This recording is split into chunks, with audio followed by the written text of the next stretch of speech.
Bora lá, nação! Vamos juntos aqui analisar todas as informações do Flamengo. O Mengão, que está em Quito, chegou para a partida da Copa Libertadores da América contra a LDU, meus amigos. É uma pedreira que o Flamengo vai ter pela frente, mas claro, Flamengo é Flamengo, o Mengão tem o melhor elenco da América do Sul, o Flamengo pode voltar com um bom resultado de lá. Vamos juntos analisar todas as informações, mas antes, chega aqui, dá aquela moral de sempre, explode o dedo no like, vamos bater uma meta aí de 3 mil likes, compartilhe o vídeo no seu grupo de WhatsApp. Você tem um grupo de WhatsApp? Dá aquela moral pra gente, compartilhe aí. Se você não é inscrito aqui no canal, Meu Mengão React, eu convido você, flamenguista, torce pro Mengão, aperte o botão aqui embaixo, se inscreva, ative o sino das notificações, assim sempre você vai receber as informações do Flamengo. E antes da gente começar o vídeo, coloca aí de qual cidade você está acompanhando nossos vídeos. Você está em São Paulo, Rio de Janeiro, Espírito Santo, Bahia, Pernambuco, Sergipe, Alagoas, Brasília, Goiás, coloca aí a sua cidade, seu estado e já põe o seu palpite em Créditos e ESPN, link na descrição. Bora para as notícias do Flamengo. Útil também, mas com muitos jogos de Libertadores e Sul-Americana, Flamengo... A gente tem uma terça-feira pesadíssima, hein? Vasco emendando no Flamengo. As torcidas gigantes do Rio de Janeiro conectadas, a gente fala agora do Flamengo. Vamos a Quito, o Mendel Bedrulovski acompanhando a chegada do Flamengo por lá, vai que é sua, Mendel. Boa tarde, Felipe. Boa tarde a todos. O Flamengo, neste momento, treina aqui em Quito, na capital do Equador, para a partida desta terça-feira, Comebol Libertadores contra a LDU. Jogo com transmissão ao vivo da ESPN e Disney Plus a partir das 7 horas da noite. Partida fundamental para o Flamengo, que no último jogo da Libertadores perdeu em casa para o Central Córdoba. É o terceiro colocado do Grupo C, fora da zona de classificação, enfrentando a LDU, que é a líder do grupo. Flamengo que chegou na noite de domingo aqui no Equador. Jogadores agora há pouco deixaram o hotel, concentração aqui em Quito. Alguns torcedores equatorianos estiveram presentes, assediando o Gonçalo Plata, que é o jogador equatoriano do Flamengo. Ele deu alguns autógrafos, tirou algumas fotos e aí a delegação do Flamengo seguiu direto para o estádio do Independiente Del Valle, onde faz um treinamento para a montagem da equipe, também para sentir a velocidade da bola na altitude. Quito fica a 2.850 metros acima do nível do mar. Por conta da altitude, 2 jogadores do Flamengo não viajaram para o Equador. O Alan, que tem uma condição, traços falcêmicos, ele sente mais os efeitos da altitude. E o De La Cruz já passou mal na altitude, foi cortado do jogo do Uruguai contra a Bolívia, justamente para evitar a altitude. Então esses 2 jogadores foram preservados, ficaram no Rio de Janeiro. Outro desfalque é o Alexandro, com edema na coxa, sofreu esta lesão na partida contra o Juventude. O Flamengo trabalha para que ele esteja em campo no jogo contra o Corinthians. Na última vez que o Flamengo enfrentou a LDU aqui no Equador, venceu em 2021 pela Comebol Libertadores. O hoje técnico Felipe Luiz estava em campo como jogador, assim como a Arrascaeta e o Bruno Henrique, que fez um dos gols da vitória do Flamengo. Flamengo que jogou com força máxima no fim de semana, no empate 0-0 contra o Vasco. Já a LDU poupou alguns jogadores na vitória contra o Aucas no último fim de semana pelo Campeonato Equatoriano. A LDU, que tem o técnico Vitamina Santos, que conhece bem o Flamengo, dirigiu o Palestino no ano passado, na fase de grupos da Libertadores, enfrentou o Flamengo e tem como destaque o atacante paraguaio Alex Arce, o Haaland paraguaio, fez 2 gols contra o Deportivo Táchira, 3 assistências na vitória contra o Aucas. Estão reforçando o convite LDU e Flamengo nesta terça-feira, 7 horas da noite, transmissão ao vivo da ESPN e do Disney Plus. Felipe. Valeu, valeu. Show de bola, Mendel Bedrulovski trazendo informações do Flamengo, jogo do Flamengo amanhã, abrindo essa marcha carioca em competições sul-americanas. Depois tem o Vasco, jogaço do Vasco, né? Vasco e Lanús, grande jogo pela Copa Sul-Americana. Mas agora a gente... Primeiro você, Quesada, o Flamengo é o time mais pronto para todos os campeonatos que decide? Ele que joga, melhor dizendo, né? Ele e o Palmeiras, né? Eu coloco os dois Palmeiras tá demais, né? No mesmo patamar. Que fase que tá o Palmeiras. História. Os Palmeiras sempre tá brigando por alguma coisa. E hoje líder... Ano passado foi vice, não foi, do brasileiro? E aí é que tá. E hoje líder mais do que nunca no Campeonato Brasileiro. Para mim os dois brigam por tudo. Brasileiro, Libertadores e Copa do Brasil. Flamengo, Marília Ruiz. O Flamengo ontem, depois de ter feito o atropelo contra o Juventude no meio da semana, era muito favorito contra esse Vasco de um Carilli que está sempre na berlinda no Vasco. Acho que foi um jogo bem disputado, o Vasco teve até mais chance. Espera um minuto só, não é possível que tenha marceneiro trabalhando hoje aqui 10 horas da noite. 15 para as 8, tem marceneiro aqui. Mas se tem mais. O cara tá fazendo o quê? O cenário do Galvão Bueno? Tá batendo prego uma hora dessa, 15 para as 11. O cara tá batendo prego. Serão. Voltando, batendo prego. Vamos lá, Marília Ruiz. Acho que o primeiro tempo do Vasco foi bem surpreendente. Teve chances, né? O Vasco jogou, deu também chances. O Léo Jardim, para mim, foi o melhor em campo. O Gerson fez uma ótima partida. No final o Gerson é bom, hein? É bom. No segundo tempo, no final do Ele renovou, não renovou? Até 2030, né? Do meio para o fim, realmente só deu o Flamengo. Aí você vai ver uma sequência de defesas do Léo Jardim. Mas foi um jogo competitivo. O Vasco fez um jogo competitivo. Não disputam o mesmo campeonato Vasco e Flamengo. O Flamengo disputa ser campeão. E o Vasco não disputa ser campeão desse campeonato brasileiro, apesar do que falou o Pedrinho e apesar da postura do Pedrinho ontem no Maracanã. Não pode ameaçar repórter, não importa se é repórter influencer, né, Pedrinho? Não pode. Godoy. Flamengo e depois vamos com o Caio Capato direto do... A rivalidade é muito grande entre os dois, né? Nossa. Então você imagina, não, pode acontecer de tudo no jogo hoje, mas não podemos perder pro Flamengo. E não conseguiu. Mas faz tempo que o Vasco não ganhou do Flamengo. Não, mas começou antes, perdeu, né? Começou quando não pôde jogar no seu estádio, começou quando aí não pode jogar no Maracanã. Sabe o que é? Sabe o que é isso aí? Sabe o que é isso aí? Isso aí é pra chamar a torcida, cara. Queria jogar Flamengo e Vasco no São Januário. Me desculpe, com todo o amor que eu tenho pelo São Januário, com toda a história de São Januário política, com toda a história de um clube maravilhoso, que tem dos 4 maiores artilheiros da história, 3 estão lá, que é Roberto Dinamite, Romário Edmundo e depois o Fred. Calma, jogar Flamengo e Vasco e São Januário, me desculpa, né? A gente pode rapidinho. E são favoritaços o Flamengo e o Palmeiras, por quê? Porque eles têm 2 bancos, o de reservas e o banco de grana, né, que investe. Só tem uma coisa, hein?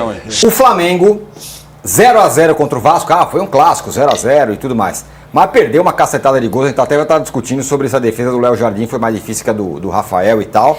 Saiu como grande destaque do jogo o Léo Jardim. É até estranho a gente falar, poxa, o Flamengo deixou 2 pontos, afinal era um clássico. Mas é o que aconteceu, né? Porque o Flamengo foi muito superior, mas também penteia muito a bola, né? Não chuta, demora. O que acontece? O de sempre, né? Primeiro assim, o time do Vasco...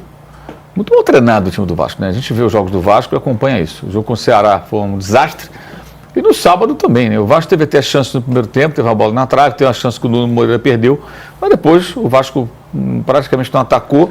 E um time dá muito espaço, concede muito espaço. O Flamengo jogava muito à vontade. Finalizou 17 vezes, 7 vezes na direção do gol e não conseguiu fazer um gol. O Léo Jardim fez a atuação do ano, talvez sim, para os goleiros. Mas isso significa que nenhuma das finalizações foi indefensável. Se o goleiro defendeu, porque nenhuma foi indefensável. E se você chuta 17 vezes, tem que ter um chute indefensável. O goleiro está inspirado, vai ter que ter uma bola, tem que ser aquela. Essa você não vai pegar. Essa vai dentro do gol, isso é ganho de 1-0. E o Flamengo não consegue fazer isso, né? Houve uma jogada no final do jogo, aos 43, quase 44, a bola chegou até a Arrascaeta dentro da área.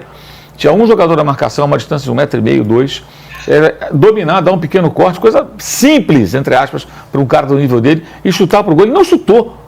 44 minutos, amigo. Não chutou.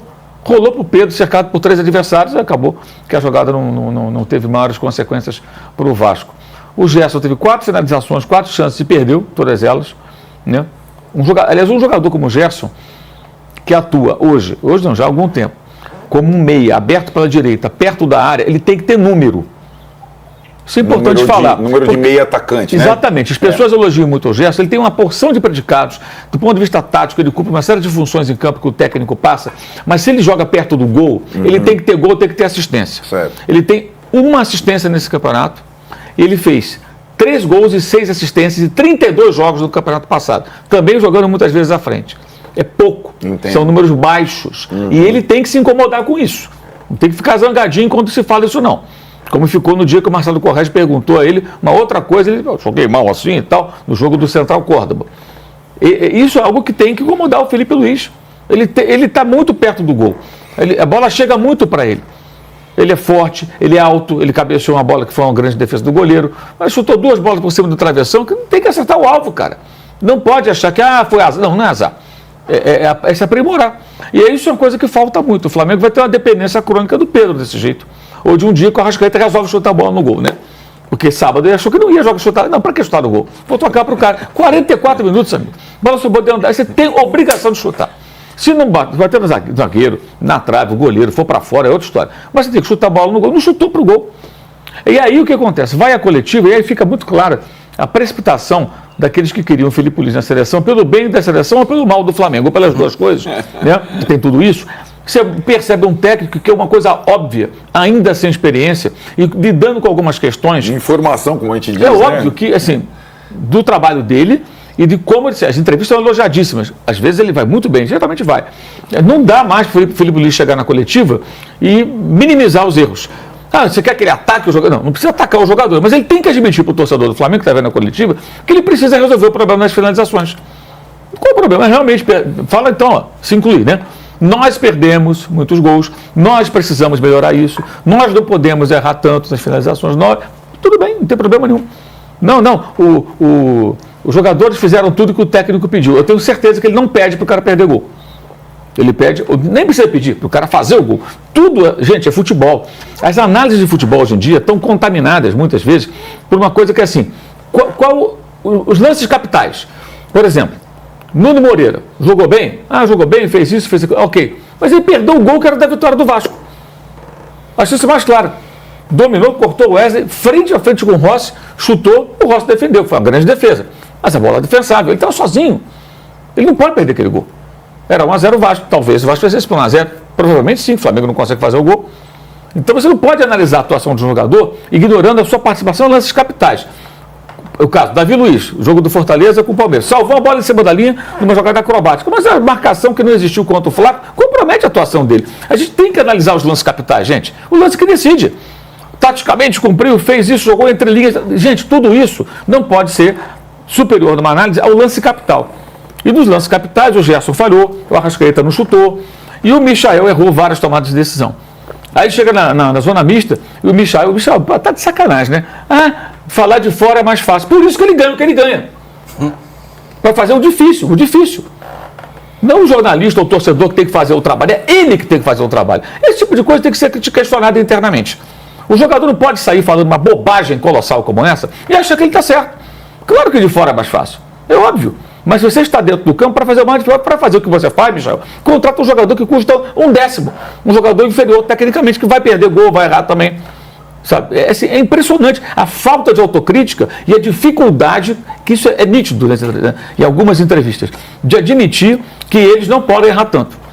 Não pode, o jogo de sábado, o Vasco é um clássico, tudo, mas foi um absurdo o que fez o Flamengo em campo, jogando nem tão mal assim, mas errando no acabamento.